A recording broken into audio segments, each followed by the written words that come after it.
Crime and News ngasi Crime and News channel na North Korea da tokiba adukumba tamthiraba mihat amagi wari pujarli wari si pathokchabada mayam soikilan khibi yaurabasu channel sigi maikai mayam ngakpinaba haijari matam nungthin pung 3:30 April 13 1982 North Korea gi Yuyong County hariba mafam asida thokiba adugumlaba yamna tamthiba thodok amakaki wari ni ma'am वारी से होदी लोय फोक्ता मिनेजी युबम कोम सही न कुन गतरेत महागसी यामना सावगन बनिपा अमनी मरम इलै लैतना करिगुम्बा वा अमगी दमक्ता तिंगथोंगना सावदोकपा अदुगुम्बा यामना सावगन बनिपा अमनी युबम कोम मसी सही कुन गतरेत सुरबा मियोय अमनी महागसी नॉर्थ कोरिया गी पुलिस ऑफिसर अमनी मियाम बुंगाक सेनब लेब पुलिस ऑफिसर अमना मतौ करमना यामना तमथीरबा मिहातबा अमा ओइरखिबा युबम कोम नोंमा नुंथिल अमा महाक तुमदुना लेरमि महाना तुमलिंगै मतम अदुदा महाकी मथबाकता तिल अमना तोंगलम्मि तिल अदु महाकी गर्लफ्रेंडना खुदोनबिना कापथोमि अदुबु महाकी गर्लफ्रेंडना तिल अदु कापथोलिंगैगी मतम अदुदा महाक खंगौदना मिकअप थोरकी महांगना मिकअप थोरक मतमदा महाकी गर्लफ्रेंड तिल कापथोकपगी लेरमलिबा मतौदु उबदा मरम इलै लैदना युबम कोम सावरखी मदुगा मरम इचा चादना युबम कोम महाकी नुपीदा सावदुना ngang हौरखी महाकी नुपीना मागी मथबाकता तिन तोंबा लौथोकपिरुबदु मंगोंददी तिंगथोकपा मखै सावनबा तौबा थबक हाइबदु ओइख्रा माले युबम कोम कंथी थोकना सावरमलगा थोकी महाकी असिगुम्बा मतौ असि महाका लैमिनारिबा महाकी गर्लफ्रेंड ना था 3-4 गी ममांगदगी खंगलबनी अदुबु नुसिनारुबा कौबनिना नुसिरुबा कौबनिना महाक खांगदुना दुमक लाखी नुंगतिल पुंग 3 ताबा मतमदा महाक पुलिस स्टेशन दा लाखी अदुगा मखुत्ता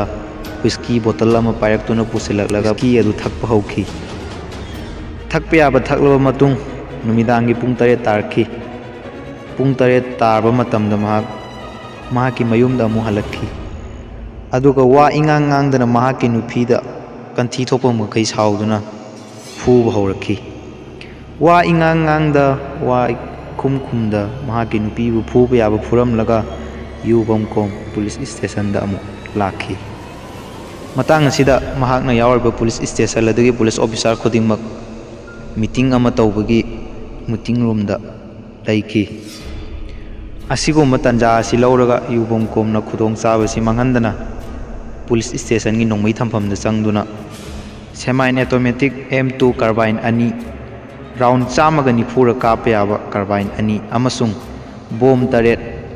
हापचिंदुना कादुदगी लोना थोरखी महाकना थोरकलेबा अहिंग असिनी मयामना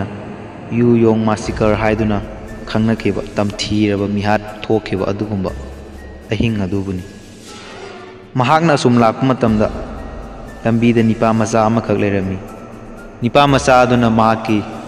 तमथीरबा अहिंग अदुगी मिहातकी खुलांग फांग ओइखी इपन पंदा पोस्ट ऑफिस तमना महाक चंगसिलखी अदुगा कनानो करीनो खंगदा वा इंगांगांगदा पोस्ट ऑफिस ता लेरंबा नुपी अनि महाकना कापतुना हाटखी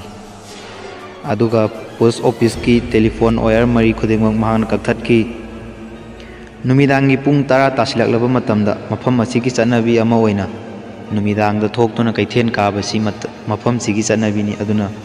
नुमिदांग पुंग 10 ताबा मतमदा मफम सिगी मियाम कैथेन कानाबा थोकनरई वार्निंग इपीपीदा थेंगनाबा अवुबा मिटमांगदा लेपलबा खुदिंगमक कापतुना हाटपा हौरखी चेनबा होनबा कयासु महांगना बोम लंगसिनदुना हातोई अदुबु मफम असिदा महाकी नुपीसु पोट लेबा लाखी अदुबु महाकना महाकी नुपी यावरी उदबदगी महाकना ओनसिनदुना नोंमै कापसिलखी अदुबु महाकी नुपी नोंमैना पानखी अदुबु लाइबक फबदगी महाकी नुपी सीबा मक्ति सीखिदे महाकना तौरिबा थबक अदु पुलिसना पाउ फंखी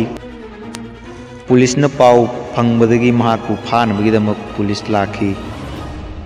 थेंगलबा अहिंग अदुदा महाकना खुलक्ता चंगदुना युमदा चंगदुना लेरंबा मीसिंग हाटपा हौरखी बोम लंगसिनदुना तुमलिबा मीसिंगबु हाटपा हौरखी असुम लेप्तना हालगा चटखिबना थंगनब खुंद महाक यौसिनखी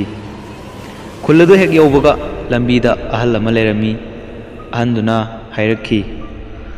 इबुंगो कना हंगबनो कदायदा चटपनो नंगबो सुक थेंगलबा मतमसिदा अहनदुदा मांग हायरखी आई लेबाक असिगी लानमी अमनी मफमसिदा लालहौब खरा लेरे हायबदगी अखोय ngasai ayuktagi operation chatharakkni haiduna ahanduda magna haiki ahanduna mahakpu leibaktugi lanmi amani khanduna chak chakhoma matang chaminana ba haiduna imungda pusinki chak charaba matung imungdugi imung manungdugi mi singa mahaka phamduna wari watai ngak sanaki